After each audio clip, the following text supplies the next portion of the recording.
আর একটা দোয়া শেখায় দেই, ইনশাআল্লাহ এই দোয়া করলে রিজিক তো বাড়বেই ইনশাআল্লাহ, আপনার যত ঋণ আছে ইনশাআল্লাহ আল্লাহ পাক শোধ করে দিবে।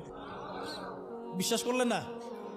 এই দোয়া শিখাই দিচ্ছি, এই জন্য আমাকে হাদিয়া দেওয়া দরকার, স্পেশালি আমাকে এখন হাদিয়া দেওয়া দরকার। এটা গুরুত্বপূর্ণ দোয়া শিখাই দিচ্ছি। আলী রাদিয়াল্লাহু আনহু বলেছেন, কোন ব্যক্তির যদি পাহাড়ের সমানও ঋণ থাকে, এই দোয়া যদি আমল করে আল্লাহ পাক ওই ঋণও শোধ করে দিবেন ইনশাআল্লাহ।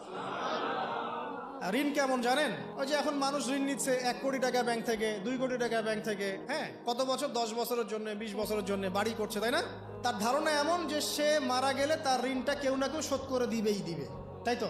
আর আল্লাহর রসুল কি বলছেন দেখেন, একজন মারা গেছেন, নবী সাল্লাল্লাহু আলাইহি সাল্লামের সময় একজন মারা গেছেন, তো নবী করিম সাল্লাল্লাহু আলাইহি সাল্লাম বলছেন, এই ব্যক্তির কি কোনো ঋণ আছে?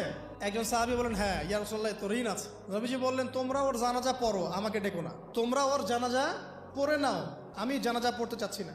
আমি এখন কেমন করে আপনাকে বুঝাবো ঋণ কত ভয়ঙ্কর জিনিস? আপনি যে ব্যাংক